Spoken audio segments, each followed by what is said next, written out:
सुप्रभात बच्चों। हम कल के अवधि में संज्ञा के बारे में और उसके भेदों के बारे में जानकारियाँ प्राप्त किए थे। आज इस अवधि में हम सर्वनाम के बारे में जानकारियाँ प्राप्त करेंगे। सर्वनाम यानी कि सबका नाम। आप लोग इंग्लिश में से क्या बोलते हैं? इंग्लिश में हम प्रोनाउन बोलते हैं। हाँ, सर्वनाम यानी कि सर्व मीन्स सब, नाम मीन्स नेम, सबका नाम। इसकी परिभाषा क्या है? देखिए यहाँ पे क्या इसकी परिभाषा। जो शब्द संज्ञा के स्थान पर प्रयोग होते हैं उन्हें सर्वनाम कहते हैं। देखिए संज्ञा की नाउन, इंस्टेड ऑफ नाउन हम क्या करते हैं? इंस्टेड ऑफ नाउन जो भी शब्दों को हम प्रयोग करते हैं उन्हें सर्वनाम कहते हैं। जो शब्द संज्ञा के स्थान पर, इंस्टेड ऑफ संज्ञा, संज्ञा के स्थान पर जो भी शब्द हम प्रयोग करते हैं उन्हें सर्वनाम कहते हैं। वह सब शब्द सर्वनाम कहलाते हैं। जैसे उदाहरण में क्या है यहाँ पे? तुम, वह, हमारा, वे, उसका, उसकी, यहाँ, वहाँ, कहाँ, किधर, इत्यादि। ऐसे बहुत सारे शब्दों को हम प्रयोग करते हैं।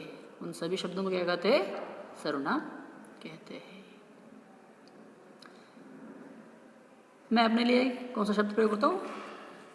मैं कौन हूँ? संतोष। यानी कि संतोष के बदले में मैं क्या प्रयोग करता हूँ? मैं भी क्या है? एक सर्वनाम है। इसमें बहुत सारे प्रकार है। कौन कौन से प्रकार है? इसमें बहुत सारे भेद है। उनके बारे में हम जानेंगे। देखिए कितने प्रकार है इसमें? 6 प्रकार है। 6 प्रकार है इसमें। सर्वनाम में 6 प्रकार है। सर्वनाम में 6 प्रकार है। पुरुषवाचक सर्वनाम, निश्चयवाचक सर्वनाम, अनिश्चयवाचक सर्वनाम, प्रश्नवाचक सर्वनाम, संबंधवाचक सर्वनाम और निजवाचक सर्वनाम। आज इस अवधि में हम इसके 2 भेदों के बारे में जानकारियाँ प्राप्त करेंगे। कौन कौन से? पुरुषवाचक और निश्चयवाचक। पुरुषवाचक सर्वनाम पहला कौन सा है? पुरुषवाचक सर्वनाम। पुरुषवाचक सर्वनाम, पुरुष यानी कि आदमी। देखिए उसका परिभाषा क्या है।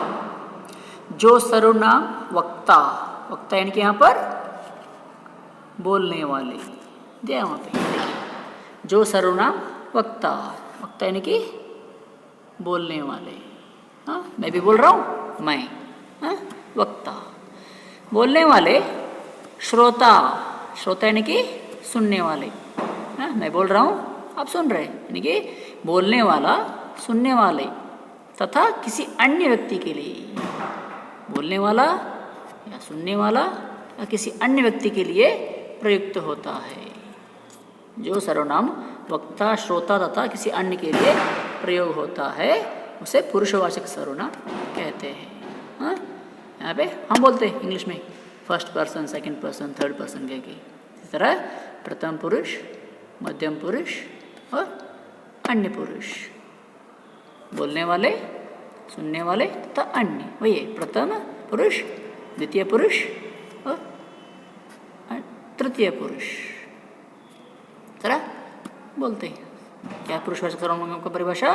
जो सर्वनाम वक्ता, श्रोता तथा किसी अन्य व्यक्ति के लिए प्रयुक्त होता है उसे पुरुषवाचक सर्वनाम कहते हैं। जैसे उदाहरण देखिए, मैं, हम, तू, तुम, आप, वह, वे है। इसे उदाहरण है। मैं यानी कि खुद के लिए प्रयोग करते हैं, हम भी खुद के लिए प्रयोग करते हैं, तो यानी कि दूसरे व्यक्ति के लिए प्रयोग करते हैं, तुम अभी दूसरे व्यक्ति के लिए, आप भी दूसरे, वह, वे एक है तीसरे व्यक्ति के लिए प्रयोग करते हैं। इसमें क्या है? पुरुषवाचक सर्वनाम के 3 उपभेद है। इसमें और क्या है? और 3 भेद है। पुरुषवाचक सर्वनाम में 3 भेद है। और कौन कौन से है? देखिए कौन सा है, उत्तम पुरुष। पहला कौन सा है, उत्तम पुरुष, दूसरा मध्यम पुरुष और तीसरा अन्य पुरुष। वही बोलते ना, first person, second person, third person. प्रथम पुरुष, मध्यम पुरुष, अन्य पुरुष। वही प्रथम पुरुष, द्वितीय पुरुष और तृतीय पुरुष। इसको ही उत्तम पुरुष, मध्यम पुरुष, अन्य पुरुष भी कहा जाता है। पहला कौन सा है, उत्तम पुरुष। उत्तम पुरुषवाचक सर्वनाम। देखिए इसकी क्या परिभाषा है। वक्ता या लेखक अपने लिए उत्तम पुरुष का प्रयोग करते हैं। जो वक्ता यानी कि बोलने वाला या लेखक या लिखने वाला, हाँ, बोलने वाला या लिखने वाला, हाँ, जो अपने आप के लिए, खुद के लिए, हाँ, जिन सर्वनामों का प्रयोग वक्ता या लेखक खुद के लिए, अपने आप के लिए प्रयोग करता है, वह क्या है, उत्तम पुरुषवाचक सर्वनाम है। उदाहरण के लिए, मैं लिखता हूँ। मैं यानी कि खुद के लिए प्रयोग किया गया है। मैं लिखता हूँ, मैं क्या कर रहा हूँ, मैं लिखता हूँ। हम लिखते हैं, हम यानी कि अपने आप के लिए प्रयोग किया जा रहा है यहाँ पे। मैं लिखता हूँ, हम लिखते हैं। हाँ, मैं बोलता हूँ, मैं नाचता हूँ, हाँ, मैं गाता हूँ, हम जा रहे हैं, हम सुन रहे हैं, हम पढ़ रहे हैं। ठीक है, सब कुछ खुद के लिए जो बोलता है वो अपने आप के लिए इस सर्वनाम का प्रयोग करता है। क्या, उत्तम पुरुषवाचक सर्वनाम। समझे। दूसरा मध्यम पुरुषवाचक सर्वनाम। ये क्या है, श्रोता के लिए मध्यम पुरुष का प्रयोग होता है। इसका प्रयोग कौन करता है, श्रोता के लिए। श्रोता यानी कि सुनने वाला, हाँ, जो बोलने वाला होता है वह खुद के लिए नहीं, दूसरों के लिए, हाँ, सुनने वाले के लिए जो सर्वनाम का प्रयोग करता है वह क्या है, मध्यम पुरुषवाचक सर्वनाम। यानी कि अभी मैं हूँ, मैं आपके लिए प्रयोग करता हूँ, खुद के लिए नहीं, आपके लिए जिन सर्वनाम का प्रयोग करता हूँ मैं उसे मध्यम पुरुष सर्वनाम कहते हैं। उदाहरण के लिए क्या है, तुम जाओ, मैं बोल रहा हूँ ना, तुम जाओ। दूसरे के लिए, द्वितीय पुरुष के लिए मैं प्रयोग कर रहा हूँ, तुम जाओ, आप जाइए, तुम खा लो, तुम सो जाओ, आप चले जाइए, आप खा लीजिए, आप पढ़िए। इस तरह मैं जिन शब्दों का, जिन सर्वनाम का प्रयोग दूसरे व्यक्ति के लिए करता हूँ उन्हें क्या कहते हैं, मध्यम पुरुषवाचक सर्वनाम कहते हैं। आगे देखिए, तीसरा कौन सा है, अन्य पुरुष। अन्य पुरुष यानी कि वक्ता या लेखक द्वारा श्रोता के अतिरिक्त किसी अन्य के लिए अन्य पुरुष का प्रयोग होता है। वक्ता या लेखक, वक्ता या लेखक। देखिए यहाँ पे वक्ता, वक्ता यानी कि बोलने वाला या लेखक, हाँ, लिखने वाला। श्रोता के अतिरिक्त, श्रोता नहीं सुनने वाला, सुनने वाले के अतिरिक्त किसी अन्य के लिए यानी कि तीसरे के लिए, थर्ड पर्सन के लिए, हाँ, थर्ड पर्सन के लिए मैं क्या बोलूँगा, करूँगा, मैं क्या बोलूँगा कि द्वितीय पुरुष को मैं बोलूँगा। किसके बारे में, तृतीय पुरुष के बारे में। उदाहरण में क्या है, वह पढ़ता है, हाँ, वह पढ़ता है, हाँ, ही विल बी रीड, हाँ, ही विल बी रीड। वे पढ़ते हैं, हाँ, दे विल बी रीड, हाँ। इस तरह मैं जिन सर्वनाम का प्रयोग तीसरे व्यक्ति के लिए करता हूँ वो क्या है, अन्य पुरुष वाचक सर्वनाम। वह जा रहे हैं, हाँ, वे गा रहे हैं, हाँ, वह कौन है, हाँ, वे कहाँ से आए हैं। इस तरह जो तृतीय पुरुष के लिए जिन सर्वनामों का प्रयोग होता है उन्हें अन्य पुरुषवाचक सर्वनाम कहते हैं। देखिए पुरुषवाचक में 3 उपभेद है। कौन कौन से, उत्तम पुरुष, मध्यम पुरुष और अन्य पुरुष।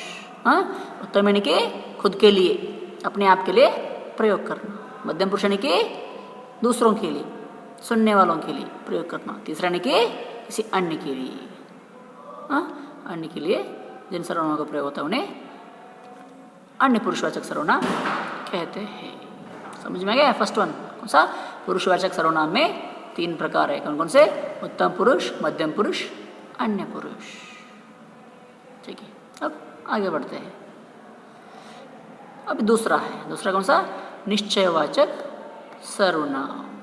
सा निश्चयवाचक। निश्चय मीन्स एग्जैक्टली, एग्जैक्टली हम बताते हैं। इसका क्या है परिभाषा? जो सर्वनाम निकट या दूर की किसी वस्तु की ओर संकेत करे। निकट या दूर, पास या दूर की किसी वस्तु के लिए संकेत करे, उसे निश्चयवाचक सर्वनाम कहते हैं। तो भी निश्चय होना चाहिए, निश्चय पूर्वक, एग्जैक्टली हम उसके बारे में बात करना चाहिए। वह क्या है? निश्चयवाचक सर्वनाम है। जैसे यह, वह, यह जो है पास के वस्तु के लिए प्रयोग करते हैं, वह जो है दूर के वस्तु के लिए प्रयोग करते हैं। यह, वह, ये, वे। देखिए यहाँ पे नीचे, यह लड़की है, यह लकड़ी है। यह क्या है? लकड़ी है, यह लड़की है, यह गुड़िया है, यह किताब है, यह मेज है, यह गाड़ी है। ऐसे दूसरा है, वह पुस्तक है, ये दूर के, वह पुस्तक है, वह कलम है, वह बैलगाड़ी है, दूर की वस्तु। ये हिरण है, ये क्या है? हिरण है, यह कुत्ता है, यह बिल्ली है, ये शेर है, ये टोपी है। और अगला क्या है? वे बाहर गए हैं, वे बाहर गए हैं, निश्चयपूर्वक बोल रहे हैं हम। पिताजी बाहर गए हैं, पिताजी के बदले हम क्या कर रहे हैं? वे सर्वनाम का प्रयोग कर रहे हैं। वे बाहर गए हैं, वे चले गए, वे अंदर है, वे खेल रहे हैं। इस तरह हम कुछ सर्वनाम का प्रयोग करते हैं, उन्हें क्या करते हैं? कहते हैं निश्चयवाचक सर्वनाम। ये सब क्या है? निश्चयवाचक सर्वनाम। समझ में आ गया? पहला कौन सा है? पुरुषवाचक सर्वनाम। उसमें कितने भेद है? 3 उपभेद है। कौन कौन से? उत्तम पुरुष, मध्यम पुरुष और अन्य पुरुष। उत्तम पुरुष यानी कि खुद के लिए, वक्ता खुद के लिए प्रयोग करता है। मध्यम पुरुष यानी कि वक्ता जो है वह सुनने वाले के लिए प्रयोग करता है। और तीसरा जो है वक्ता किसी अन्य के लिए, किसी तीसरे व्यक्ति के लिए प्रयोग करता है, वह क्या है? अन्य पुरुषवाचक सर्वनाम। आगे दूसरा कौन सा है? निश्चयवाचक सर्वनाम। किसी भी वस्तु की तरफ हम निश्चयपूर्वक बताए तो, संकेत करें तो वह क्या है? निश्चयवाचक सर्वनाम है। उदाहरण में क्या है? यह, वह, ये, वे। समझे?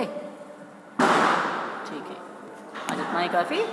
कल की अवधि में हम क्या करेंगे? कल की अवधि में बचे 4 सर्वनामों के बारे में जानकारी प्राप्त करेंगे।